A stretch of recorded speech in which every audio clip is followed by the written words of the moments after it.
Life as a man is exceptionally difficult. I say the most beautiful and the most terrifying thing about being a man is you're born without value. Society doesn't care about you. You're only going to be cared about based on how useful you are. You have the chance to build yourself up and become a superhero if you're prepared to do the hard work and be indefatigable enough to never quit. But if you're going to stand around and wait for a handout, nobody's going to ever respect you. I think that a lot of people have forgotten about how difficult and how competitive it is as a man. We're always in constant competition with each other. And it's your duty as a man to stand up and say, I want to be as important and strong and good-hearted and God-fearing as possible. And I need to work hard to achieve those things.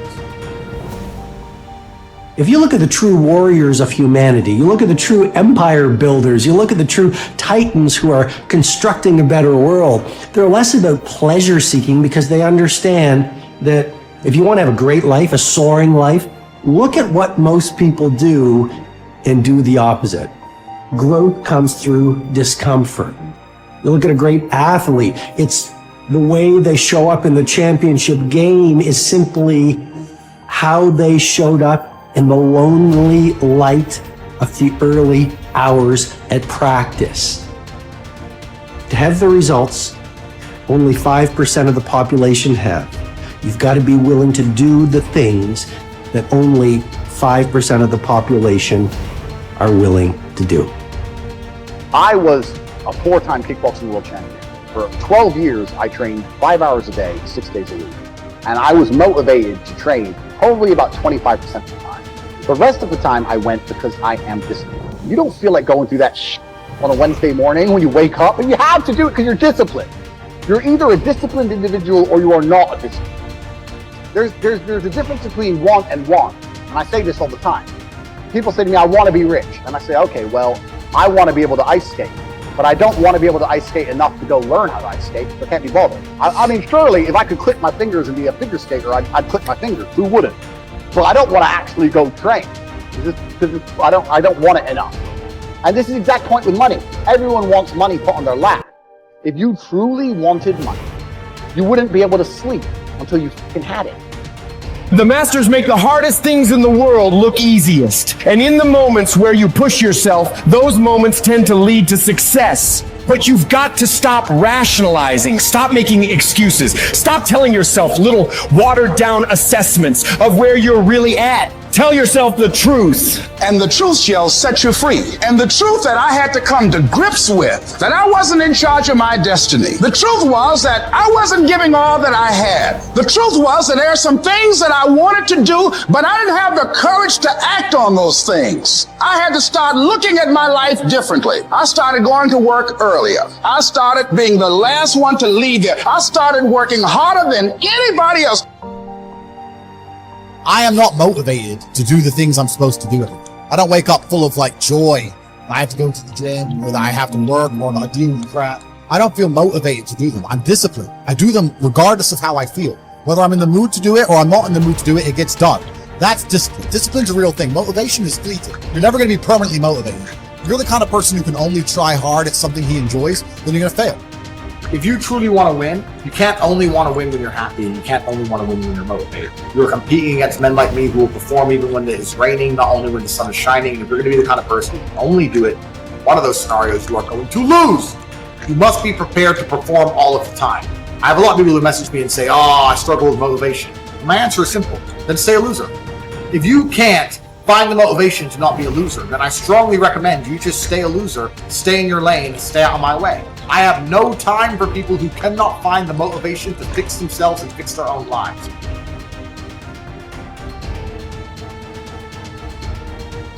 If you cannot control your own mind, then you go through life with zero control, zero influence. You can't control anything.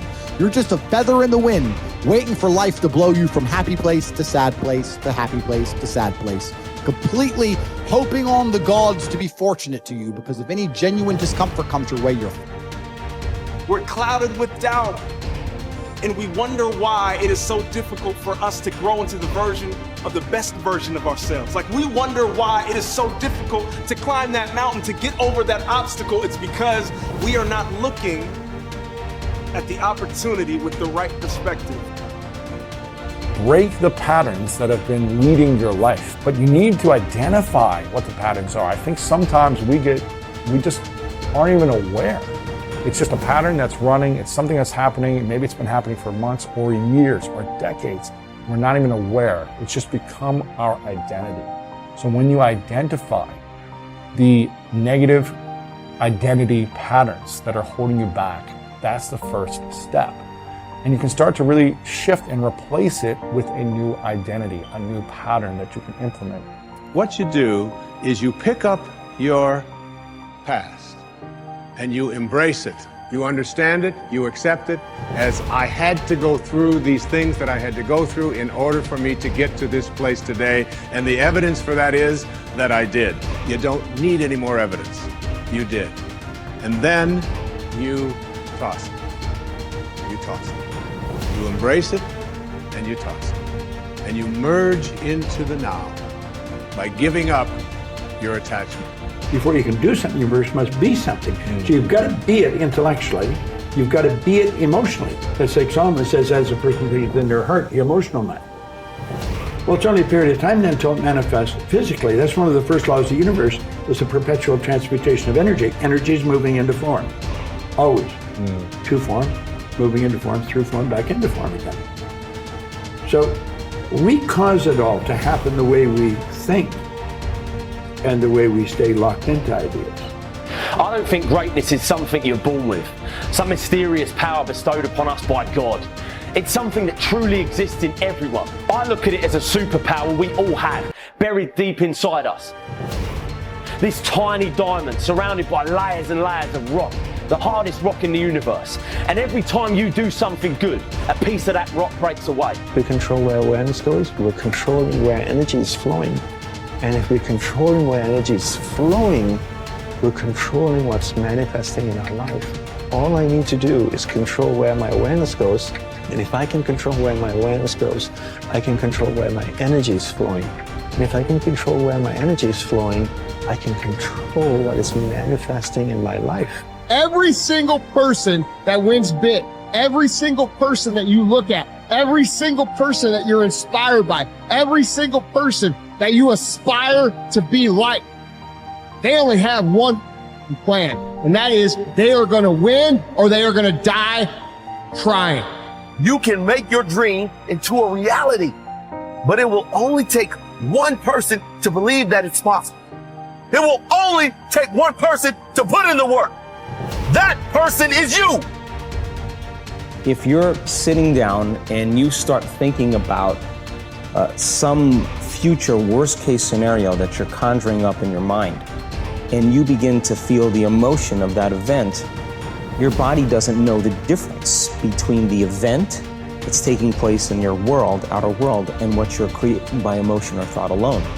So most people then, they're constantly reaffirming their emotional states. So when it comes time to give up that emotion, they can say, I really want to do it. But really the body is stronger than the mind because it's been conditioned that way. So the servant now has become the master. And the person all of a sudden, once they step into that unknown, they'd rather feel guilt and suffering because at least they can predict it. Being in the unknown is a scary place for most people because the unknown is uncertain. And people say to me, well, I can't predict my future. I'm in the unknown, and I always say the best way to predict your future is to create it. Not from the known, but from the unknown. What thoughts do you want to fire and wire in your brain? What behaviors do you want to demonstrate in one day? The act of rehearsing them mentally, closing your eyes, and rehearsing the action. Rehearsing the reaction of what you want? Or the action? The action of what you want. By closing your eyes and mentally rehearsing some action. If you're truly present, the brain does not know the difference between what you're imaging and what you're experiencing in 3D world. So then you begin to install the neurological hardware in your brain to look like the event has already occurred. Now, your brain is no longer a record of the past. Now it's a map to the future. And if you keep doing it, priming it that way, the hardware becomes a software program. The law of expectation says that your expectations tend to become your own self-fulfilling prophecies. In other words, what you expect to happen usually does. And if your expectations are based on false information, so you have false expectations, that's what will happen anyway. For instance, your expectations could be that you are destined to have an extraordinary life and be extremely successful. is that no matter what happens, it's all part of a learning process that is leading you inevitably to great success, happiness, and accomplishment. And if you absolutely expect that to be true, if that's your fundamental belief, then over time that will become true. You'll be able to throw off the ups and downs of life. You'll be able to ignore the negative influences around you. If you confidently expect to be a great success, then by gum, you sure will be. No matter what people tell you, you just say, well, it'll be all right. Everything will work out fine. And we know that an attitude of confident expectation is a hallmark of highly successful people. They just expect to succeed more than they fail. They expect to be liked by others more often than they're disliked. They expect to learn from every difficulty that they have. They expect to keep making progress. They just confidently expect it. And surprise, surprise, your expectations affect your realities. What you experience on the outside is determined by how you think on the inside. As they say, you are not what you think you are, but what you think you are. In the Bible it says, as a man thinketh in his heart, which means in his subconscious mind, way down deep, so is he. According to your faith, it's done unto you, and so on. Big picture thinking can benefit any person in any profession. When somebody like Jack Welch tells a G employee that the ongoing relationship with the customer is more important than the sale of an individual product, he's reminding them of the big picture. When two parents are fed up with potty training, poor grades or benders, and one reminds the other that the current difficult time is only a temporary season, then they benefit from thinking big picture. You have to think anyway, so why not think big? Big picture thinking brings wholeness and maturity to a person's thinking. It brings perspective. It's like making the frame of a picture bigger in the process, expanding not only what you can see, but what you are able to do. Big picture thinkers are never satisfied with what they already know. They are always visiting new places, learning new skills. And because of that practice, they often are able to connect the unconnected. They are lifelong learners. To help me maintain a learner's attitude, I spend a few moments every morning thinking about my learning opportunities for the day. As I review my calendar and to-do list, knowing whom I will meet that day, what I will read, which meetings I will attend, I note where I am most likely to learn something. Then I mentally cue myself to look attentively for something that will improve me in that situation. If you desire to keep learning, I want to encourage you to examine your day and look for opportunities to learn. Writer Henry David Thoreau wrote, "Many an object is not seen, though it falls within the range of our visual ray, because it does not come within the range of our intellectual ray." Who you are determines what you see and how you think. Big picture thinkers realize there is a world out there besides their own, and they make an effort to get outside of themselves and see other people's worlds through their eyes. It's hard to see the picture while inside the frame. To see how others see, you must first find out how they think. Becoming a good listener certainly helps with that. So does getting over your personal agenda and trying to take the other person's perspective. French essayist Michel Ayquem de Montaigne wrote, "The value of life lies not in the length of days, but in the use we make of them." A man may live long yet live very little. The truth is that you can spend your life any way you want, but you can spend it only once. Becoming a big picture thinker can help you to live with wholeness, to live a very fulfilling life. People who see the big picture expand their experience because they expand their world. As a result, they accomplish more than narrow-minded people. And they experience fewer unwanted surprises too, because they are more likely to see the many components involved in any given situation. Issues, people, relationships, timing, and values. They are also, therefore, usually more tolerant of other people and their thinking.